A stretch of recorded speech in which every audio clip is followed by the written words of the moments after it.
গল্পের সুর চ্যানেলে আমি রোমানা নূপুর সবাইকে স্বাগত জানাচ্ছি। আজ আপনাদের জন্য নিয়ে এসেছি গজেন্দ্র কুমার মিত্রের লেখা একটি গল্প, উপস্থিতি। আমার বন্ধু অশোক হালদারের তারিফ করতে হয়। পুরীতে যে বাঙালির পরিচালিত এমন একটি ছোট্ট পরিচ্ছন্ন হোটেল আছে তা অনেকেই জানে না। এ পাড়াটাই হোটেল পাড়া নয়, নির্জন সমুদ্র তীরে কয়েকটি বড়লোকের বাড়ি। জ্যৈষ্ঠ মাসের কটা দিন শুধু আলো জ্বলে, বাকি নিবিড় অন্ধকার। বড় বড় বাড়িগুলো মুখ কালো করে দাঁড়িয়ে থাকে তার মধ্যে। এ বাড়িটা অবশ্য এক বড় লোকেরই। ধনী লোক বলতে যা বোঝায় তার চেয়েও বেশি। পরিচয় দিলে এক ডাকে সবাই চিনবে, ভারতবর্ষের এমন এক সর্বজন পূজ্য নেতার বাড়ি। তার মৃত্যুর পর বাড়িঘর মেরামতের নাম করে এসে সারিয়ে সুরিয়ে এ ভদ্রলোক হোটেল খুলে বসেছেন। তাদের এক পয়সা ভাড়া দেন না, চিঠি লিখলে উত্তর দেন না। যাদের বাড়ি তারা এতই বড় যে তোড়জোড় করে এসে মামলা মোকদ্দমা করে ওঠাতে ওঠাতে 2 বছর কেটে যাবে তা কেষ্টবাবু ভালোই জানেন। তাছাড়া তিনি শুধু নিচের তলাটাই নিয়েছেন, ওপর তলাটা মেরামত না করালেও বসবাসযোগ্য করে রেখেছেন। বাড়িওয়ালারা কেউ এলে তাদের থাকার অসুবিধে হবে না। মেরামত করা হয়নি, তার কারণ সেই টাকাতেই হোটেল খুলতে হয়েছে। সে যাকগে, এসব তাদের ভেতরের কথা। অশোক জানত, তাই বলল, আমাদের তো জানার কথা নয়। হোটেল হিসেবে চমৎকার, ঘরগুলো ঝকঝক করছে। 4টি মাত্র ডবল বেডের ঘর, একটি ঠাকুর ও চাকর দিয়ে ভদ্রলোক চালান। খাওয়া দাওয়ার ব্যবস্থা ভালো, ঘরদোর ঝাড়ু দেওয়া মোছা হয় প্রত্যহ। বাসনকোসন চায়ের সরঞ্জামে না কোথাও ময়লা থাকে সেদিকে কড়া নজর। ঠাকুর না পেরে উঠলে কেষ্টবাবু নিজে হাঁড়ি হেসেল ধরেন, চাকরের অসুখ করলে ঝাঁটাও ধরেন। চা করে ঘরে ঘরে দিয়ে আসা তো তুচ্ছ কাজ, এতে ওর কোনো আপত্তিও নেই, অসম্মানের প্রশ্নও নেই। সুতরাং আমরা খুব আরামেই ছিলাম, নিশ্চিন্তও ছিলাম।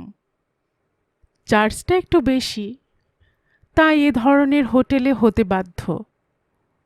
কেষ্টবাবু বলেন, আমারে সিলেক্ট ধরনের হোটেল সিলেক্ট লোকেদের জন্য, চার্জ তো স্যার একটু বেশি হতে বাধ্য।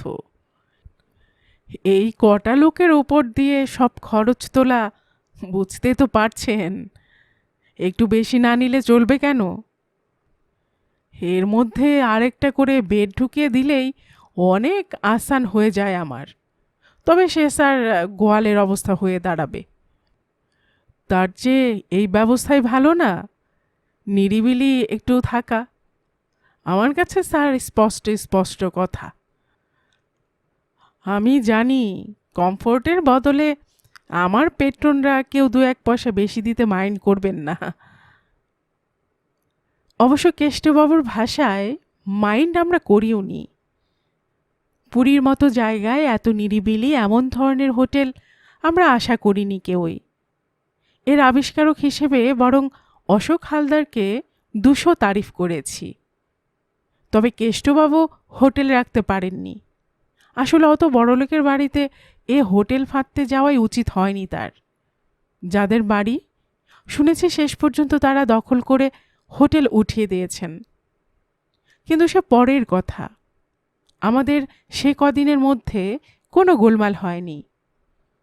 ছোট জায়গা, 4 ঘর মাত্র মক্কেল আমরা। সুতরাং দেখতে দেখতে একদিনের মধ্যেই বেশ ভাবসাব হয়ে গেল পরস্পরের সঙ্গে। আশেপাশে সবই বড়লোকের বাড়ি, অধিকাংশই তালাবদ্ধ। বড়জোর কেয়ারটেকাররা 1-8 দিন 10-12 টাকা নিয়ে 1-8 জনকে দৌড় খুলে দেয়, কিন্তু সে ওই 1-8 দিনই, তার বেশি রাখতে সাহস করে না। এই সময়টা মালিকদেরও আসার সময়। কে কখন এসে পড়েন তার ঠিক কি। আসেনও মধ্যে মধ্যে, তবে তারা কারোর সঙ্গে মেশেন না। বিশেষ করে আমাদের মতো মাঝারি দরের হোটেলের অধিবাসীদের সঙ্গে তো মিশবেনই না। সুতরাং আমাদের নিয়েই আমরা ছিলাম। আমি আর অশোক একটা ঘরে। পাশের ঘরে ছিলেন রমেশবাবু আর তার স্ত্রী। রমেশবাবু আগে কর্পোরেশনে সিটি আর্কিটেক্ট অফিসে কাজ করতেন। সে চাকরি ছেড়ে ওকালতি ধরেছেন, সেই সঙ্গে কোনো এক প্রভাতী কলেজে ইকোনমিক্সের লেকচারারও। রমেশবাবুর সঙ্গে তার একটি বছর দশেকের ভাইজিও আছে, তন্দ্রা বলে। বাকি দুটো ঘরের একটাতে দিলীপবাবু ও তার কি একরকমের ভগ্নী আছেন। দিলীপবাবু ইন্স্যুরেন্সের কাজ করেন বলেছিলেন। অশোকও এলআইসিতে কাজ করে শুনে কি কাজ, কোন অফিস বা কোন ইউনিট কিছুতেই বলেন না। প্রশ্ন করলে এড়িয়ে যান, বলেন আপন ভাই বোন, নইলে স্যার আমি থাকতে দেব কেন বলুন? আপনাদের মতো বিশিষ্ট লোকদের সঙ্গে আমার একটা মোরাল রেসপন্সিবিলিটি আছে তো। কেষ্টবাবু বলেন, কিন্তু আচার আচরণটা ঠিক তেমন মনে হয় না। ভাই বোন হিসেবে হৃদ্যতাটা একটু অতিরিক্ত বলেই মনে হয়। অবশ্য বর্তমান কালটা এমন দ্রুত এগিয়ে চলেছে যে আমাদের জানা বোঝা ও অভিজ্ঞতা দিয়ে মাপা চলেও না সব সময়। তার চেয়ে চুপ করে থাকাই ভালো। চতুর্থ ঘরটাই একটু পীড়াদায়ক হয়ে পড়েছিল। হরিদাস বাবু, তার স্ত্রী, একটি বিধবা শালী, একটি বিবাহিতা মেয়ে, একটি অবিবাহিতা মেয়ে, একটি নাতনি, একটি ছোট নাতি এবং নাতির চেয়েও ছোট নিজের একটি বছর তিনেকের ছেলে, মোটে 7-7.5টি প্রাণী। ঘরে দুটো তক্তপোষ জোড়া করে বিছানা করেছেন। এছাড়া গৃহিণী ছোটটিকে নিয়ে মেঝেতে শোন। হরিদাসবাবু একটা মাদুর পেতে বাইরের বারান্দায় পড়ে থাকেন। অন্য বোর্ডাররা একটু আপত্তি করেছিলেন মৃদু মৃদু। কেষ্টবাবু তো বেশ সরবে আপত্তি তুলেছিলেন আমাদের শুনিয়ে শুনিয়ে, কিন্তু হরিদাসবাবু একরকম সকলকার হাতে পায়ে ধরেই রাজি করিয়েছিলেন। একটু কষ্ট করে ম্যানেজ করে নিতে দিন, তিনি তো আর চার্জ কম দিতে চাইছেন না। কষ্ট যা কিছু তো নিজেরাই করবেন, এদের আপত্তির এত কারণ কি? দুদলে ভাগ হয়ে থাকা যায় না, কারণ দলে পুরুষ বলতে, অভিভাবক বলতে তিনিই একজন। আর এই সময় কোন হোটেলে বা এতগুলো সিট একসঙ্গে খালি পাওয়া যায় বলুন? অগত্যা থেকে গিয়েছিলেন তারা। তা হরিদাসবাবুরা মানুষ খুব ভালো। এরই মধ্যে ওর স্ত্রী এবং শালী স্টোভে এটা ওটা রেঁধে খাইয়ে আমাদের হাত করে নিয়েছেন। মায় ওর শালী শান্তি, কেষ্টবাবু রাঁধুনি ঠাকুর। মাংস ভালো রাঁধতে পারে না শুনে নিজে উদ্যোগী হয়ে রান্নাঘরে গিয়ে মাংস রান্না করে দিয়ে এলেন। মাংসটা হয়েও ছিল খুব উপাদেয়।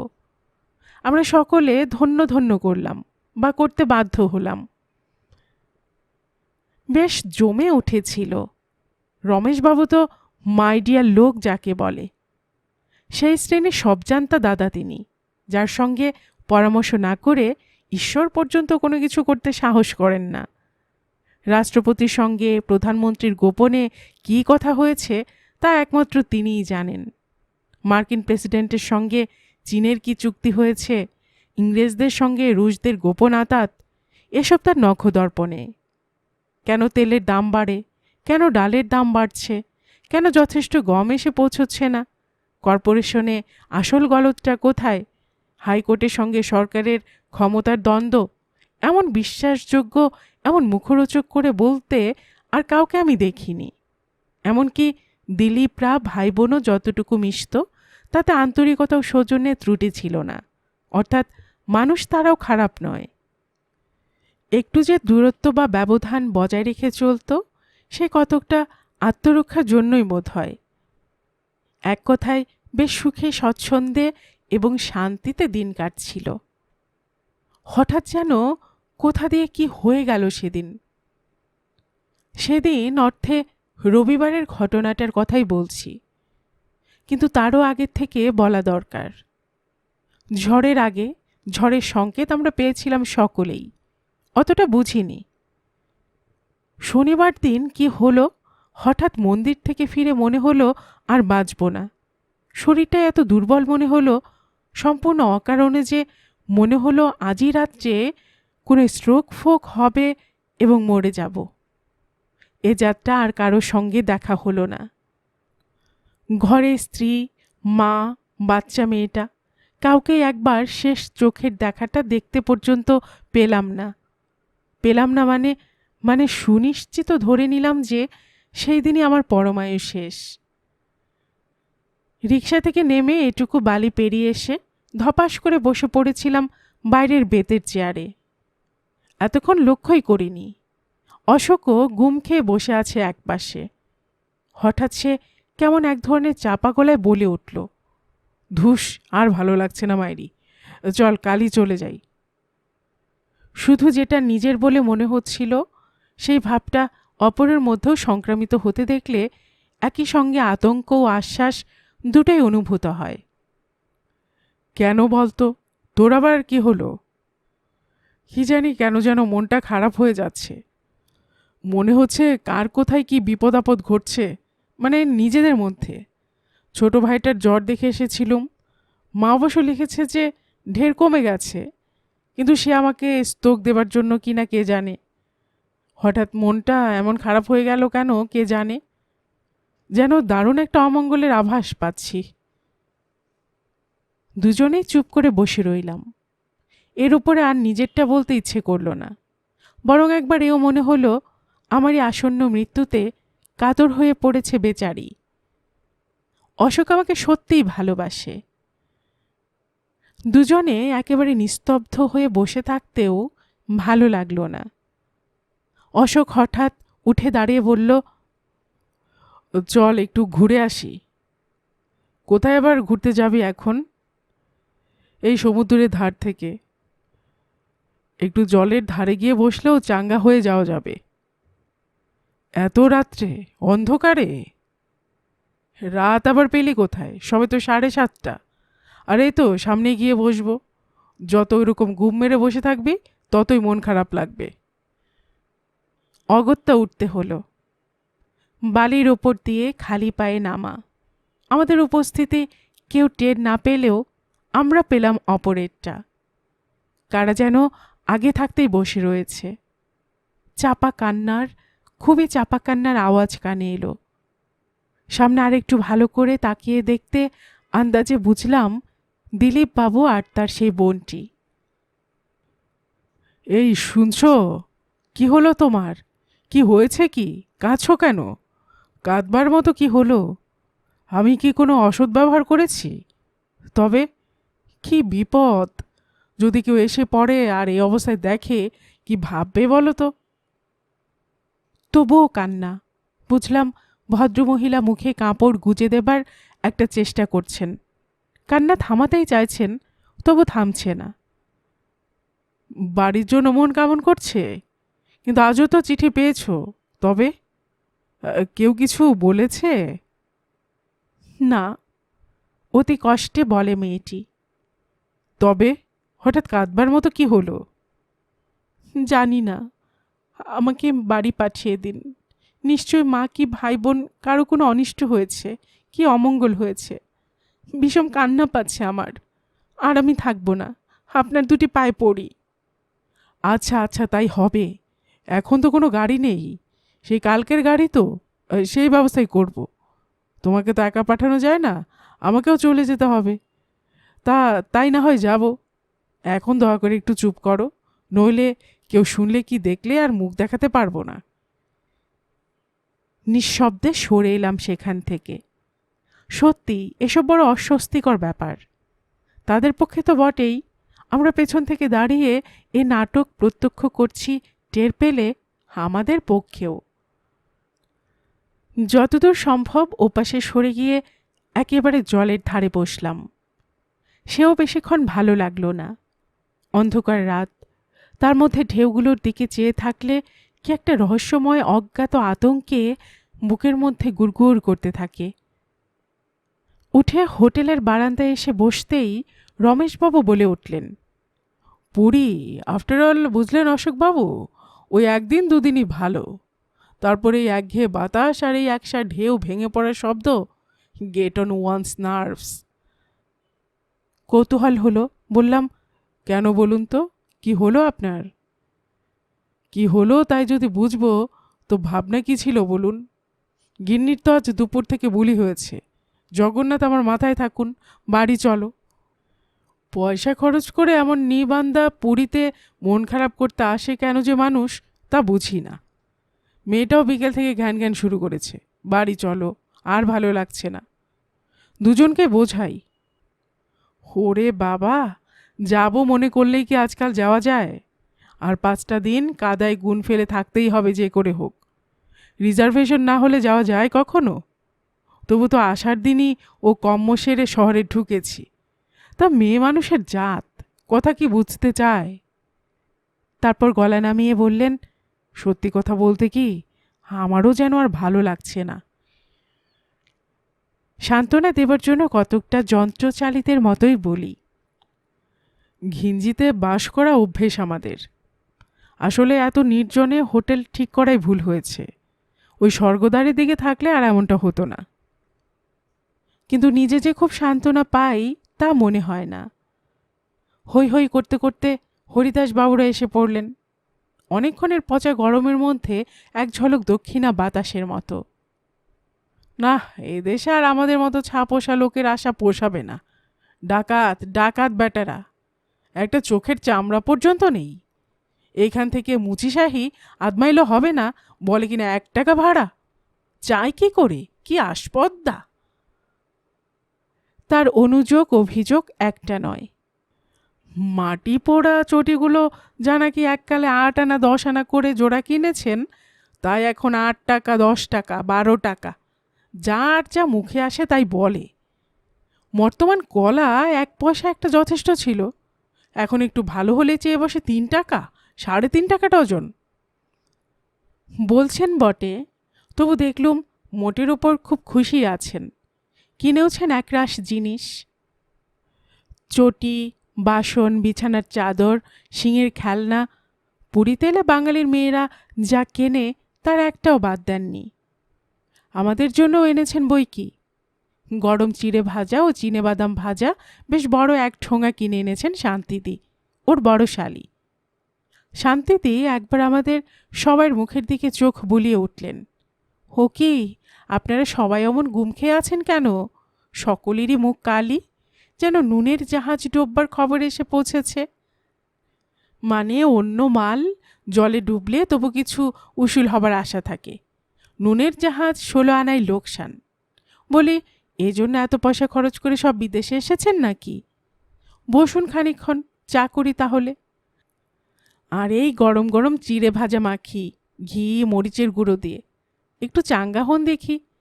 কিছু মনে করবেন না, ওইরকম গোমরা মুখ করে বসে থাকা আমার 2 চোখের বিষ। কই, কেষ্টবাবু কোথায় গেলেন গো? একটু চায়ের জল হবে নাকি, না স্টোভ জ্বালতে হবে? কেষ্টবাবু সর্বদাই অবলাইজিং। জল কেন, চা দুধ সবই তিনি দিলেন। শান্তিদি নিজে হাতে চিঁড়ে ভাজা মেখে প্লেটে করে করে বেটে দিলেন সবাইকে। চা তৈরি করে খাওয়ালেন। তাদের হৃদয়ের উত্তাপে আমাদের মনের মেঘও কাটতে দেরি হলো না। মায় দিলীপবাবু সেই বন্টি শুদ্ধ যেন বেশ তেতে উঠলেন। হাসিতে খুশিতে গল্পে গুজবে খাওয়া দাওয়ায় কোথা দিয়ে রাত 11টা বেজে গেল টের পেলাম না কেউ।